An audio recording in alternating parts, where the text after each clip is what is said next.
Hello everyone, myself Deepak Tiwari welcomes you all in my biology class of Biomaster. In today's video, we are going to discuss a very important topic of maturation of pollen grain. जी हाँ, आज हम लोग discussion करने वाले हैं maturation of pollen grain. Formation तो पहले ही पढ़ लिया था, आज हम लोग मैच्यूरेशन ऑफ pollen grain पढ़ेंगे. तो लेट्स तो इससे पहले कि हम लोग मैच्यूरेशन ऑफ pollen grain पढ़ें, हम लोग एक बार फिर से देखते हैं कि pollen grain की फॉर्मेशन कैसे हुई थी. ये तो सारा का सारा आपके सामने है जो हम लोगों ने पहले भी पढ़ा हुआ है. तो pollen grain की फॉर्मेशन कैसे हुई? तो pollen grain की फॉर्मेशन हुई थी कैसे? स्पोरोजिनस टिश्यू से. जो स्पोरोजिनस टिश्यू है वो कहाँ फिल थे? पोलन सैक के अंदर. पोलन सैक के अंदर ये टिश्यू ग्रो कर जाते हैं और क्या बनते हैं? माइक्रोस्पोर मदर सेल बनते हैं जो मियोसिस करेगा, डायड और टेट्राड बनाएगा. अब ये टेट्राड के सेल जो होते हैं, the cells of tetrad are attached with the help of a layer of callose. यहाँ ध्यान देना है, स्पेशल बात, कैलोज की लेयर से ये टेट्राड के सेल जुड़े होते हैं. और ये टेट्राड के सेल जो 4 सेल हैं जो कैलोज से अटैच हैं, वो मैच्योर होने पर 4 पोलन ग्रेन बनाते हैं. तो बस यहीं पर हमें ये ध्यान देना है कि किस तरीके से टेट्राड के जो सेल हैं वो मैच्योर होकर के पोलन ग्रेन बना लेते हैं, क्या क्या चेंजेस होते हैं इनके अंदर, वही चीज़ हमें अब ध्यान देनी है. तो आइए आगे बढ़ते हैं और देखते हैं क्या चेंजेस हो रहे हैं. इससे पहले कि हम चेंजेस को ध्यान दें, हम देख लेते हैं कितने तरह के पोलन ग्रेन होते हैं. कितने तरह के टेट्राड होते हैं. तो there are totally 5 types of tetrad. कितने तरह के टेट्राड होते हैं? 5 तरह के टेट्राड होते हैं. पहला tetrahedral, isobilateral, decussate, T shape and linear. तो कितने हो गए? 5 तरह के हो गए. आइए थोड़ा नजदीक से देखते हैं. टेट्राहेड्रल. टेट्राहेड्रल में आप देख रहे हैं 1 2 3 सेल आपको दिखाई दे रहे हैं यहाँ पे. 3 सेल और 1 सेल कहाँ होगा? पीछे की साइड में. तो हो गए ना 4 सेल. तो ये टेट्राहेड्रल का शेप हो गया. आइसोबाइलेटरल में आपको चारों cell side by side arrange मिल जाएंगे. ऐसी अरेंजमेंट को हम क्या कहते हैं? Isobilateral arrangement of tetrad. फिर आते हैं हम डेक्यूसेट में. डेक्यूसेट में 2 सेल साइड बाय साइड दिख रहे हैं, एक ये नीचे है और एक इसकी जस्ट पीछे होगा. तो इस तरह के अरेंजमेंट को हम क्या कहेंगे? डेक्यूसेट, जो कि तीसरा टाइप हो गया. चौथा टी शेप. तो टी शेप में देखिए 2 साइड बाय साइड टॉप में और 2 उनके नीचे लीनियर. लीनियर एक लाइन में अरेंज है. तो 1 2 3 और 4 हो गए. तो ये हो जाएगा क्या? T shape. फिर सबसे सिंपल वाला कौन सा है? तो लीनियर है. लीनियर टेट्राड में क्या होता है? सारे सेल एक स्ट्रेट लाइन में अरेंज हो जाते हैं, एक के नीचे एक. 1 2 3 4. तो ये 4 जो सेल हैं, इनके अरेंजमेंट के बेसिस पर टेट्राड हो जाते हैं 5 तरह के. Tetrahedral, isobilateral, decussate, T shape and linear. ठीक है ना? तो अब ये जो सेल होंगे इनके अंदर क्या क्या चेंजेस होते हैं. तो आइए देखते हैं इनके अंदर क्या क्या चेंजेस होते हैं. तो चलिए हम यहाँ पर देख लेते हैं क्या हुआ. थोड़ा सा इसको फोकस में कर लेते हैं ना हम लोग, ताकि हमें चीजें अच्छे से समझ में आ सके. ठीक है? तो देखिए अब यहाँ देखते हैं, ये हो गया. हम किसी एक का भी ले लेते हैं क्योंकि हर टेट्राड के चारों सेल तो अलग होंगे ही होंगे. तो हमने मान लिया कि टेट्राड के सेल जो है वो अलग हो गए. लेकिन क्वेश्चन में आ गया कि अब ये टेट्राड के साथ जो सेल होते हैं वो सेपरेट कैसे होते हैं. तो जैसा मैंने आपको कहा कि जो टेट्राड के ये जो सेल है ये आपस में जुड़े होते हैं किसकी मदद से? कैलोज की मदद से ये अटैच होते हैं. तो देखिए क्या होता है यहाँ पे, टेप्टम है. जो टेप्टम की लेयर थी, वो टेप्टम की लेयर एक एंजाइम रिलीज करती है जिसका नाम होता है कैलेज. टेप्टम विल सेक्रीट कैलेज. और ये कैलेज क्या करता है? कैलोज को डिसॉल्व कर देता है. कैलोज वही है जिसकी मदद से ये सारा का सारा सेल जो है वो आपस में जुड़ा हुआ था. तो कैलेज डिसॉल्व कैलोज. कैलोज क्या है? पॉलीसेकेराइड है. जैसे होता है ना सेल्यूलोज, वैसे कैलोज है ये. और कैलोज के डिसॉल्व होने से जो सेल होंगे टेट्राड के वो डीअटैच हो जाते हैं. Cells of tetrad डीअटैचेस.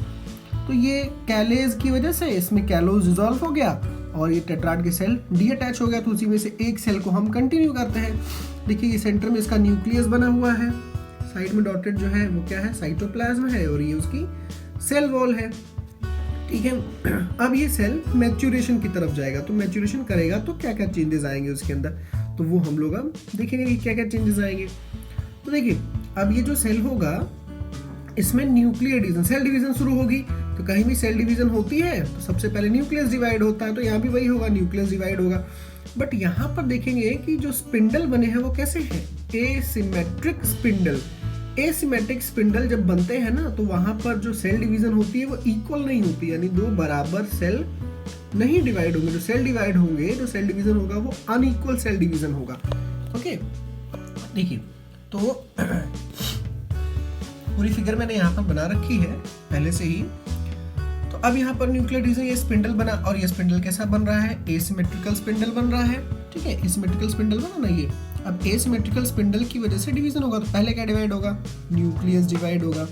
Nucleus divide होने के बाद वहाँ पर सेल वॉल बन जाएगी। ये जो लेयर दिख रही है ना आपको, ये सेल वॉल की लेयर हो गई। लेकिन आप देख सकते हैं कि जो सेल यहाँ डिवाइड हुए हैं, दो सेल बने हैं, एक अपर सेल और एक जो नीचे है वो दो सेल बने हैं, लेकिन एक सेल बड़ा है और एक छोटा है। ठीक है, तो यहाँ पे जो सेल डिवीजन है वो अनइक्वल सेल डिवीजन होती है, बराबर बराबर में बंटवारा नहीं होता। और ये ऐसा इसलिए हुआ है क्योंकि वहां पर एसिमेट्रिकल स्पिंडल की फॉर्मेशन हुई थी। Got it. अब इसके बाद क्या होगा कि यहाँ पर देखें क्या हुआ। सबसे पहले इसके पास एक न्यूक्लियस था, स्पिंडल वगैरह बन गए, ये वैक्यूल है और न्यूक्लियस डिवाइड हो गया, दो न्यूक्लियस हो गए, यानी कि कैरियोकाइनेसिस कंप्लीट हुआ। कैरियोकाइनेसिस मतलब न्यूक्लियस का डिवीजन, तो न्यूक्लियर डिवीजन हो गया। न्यूक्लियर डिवीजन होने के बाद फिर यहाँ पर सेल वॉल की फॉर्मेशन हो गई और ये एक छोटा सेल और एक बड़ा सेल बन गया। अभी जो छोटा सेल है यहाँ पे, ये छोटा सेल पहले तो यहाँ पे जुड़ा रहता है, सेल वॉल के साथ ही जुड़ा रहता है, लेकिन बाद में ये सेल जो है वो उसी के साइटोप्लाज्म, बड़े वाले सेल के साइटोप्लाज्म में फ्लोट करने लगता है। देख सकते हैं ना आप, यहाँ पे देखिए, थोड़ा फोकस लेते हैं।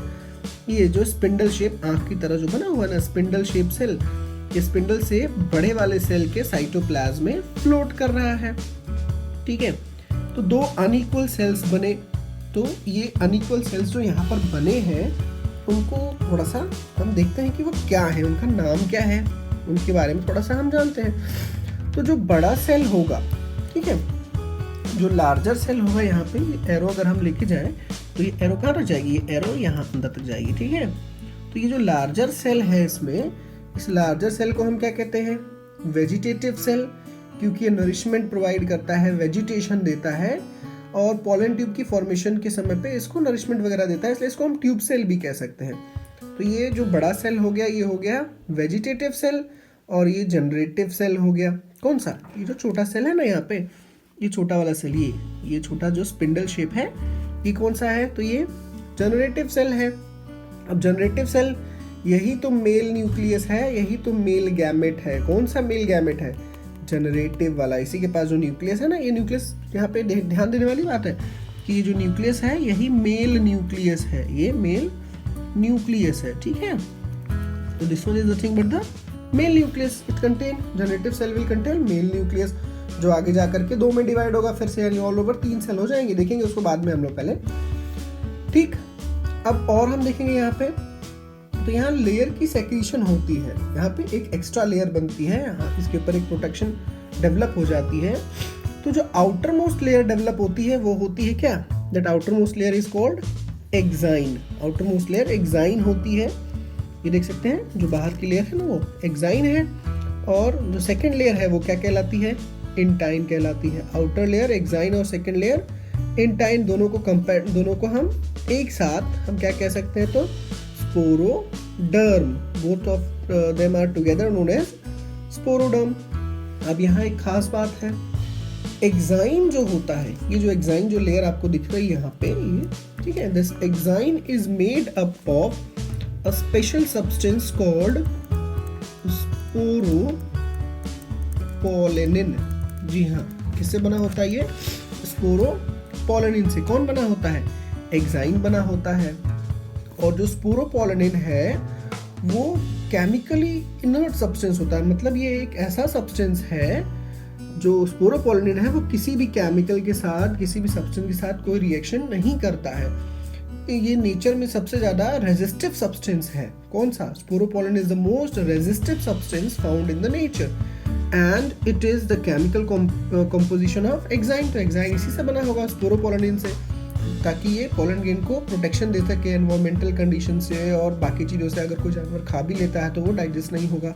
तो such type of protection is provided by exine due to presence of what? Sporopollenin. The next layer is intine. Next layer क्या होती है? intine होती है.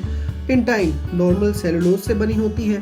तो आप देख सकते हैं बीच बीच में यहाँ पर कहीं कहीं पे गैप प्रेजेंट है ना, यानी यहाँ पर एक्साइन एब्सेंट है. इन गैप्स को हम जर्म पोर कहते हैं. ये वीक पॉइंट होते हैं, यहीं से ब्रेक हो करके पॉलन ट्यूब की फॉर्मेशन होती है.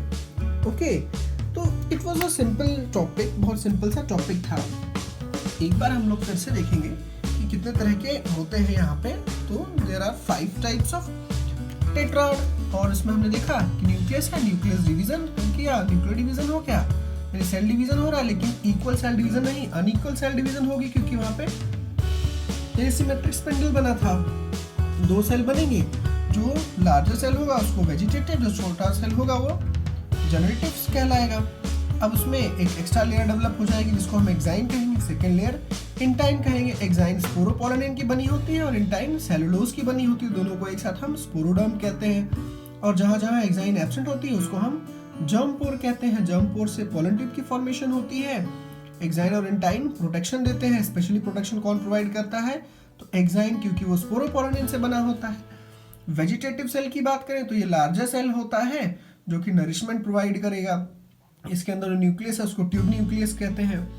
जनरेटिव सेल यही मेल न्यूक्लियस कंसिस्ट करता है, यही मेल गैमेट है. ठीक है, यही फर्टिलाइजेशन कॉज करेगा. तो इसका फंक्शन क्या हो गया? फर्टिलाइजेशन करना. तो who will perform fertilisation? That is the generative cell will perform fertilisation. और ये जो सेल है ना जनरेटिव सेल का, ये फिर से जाकर के डिवाइड होगा और 2 मेल न्यूक्लियस बनाएगा. ओके,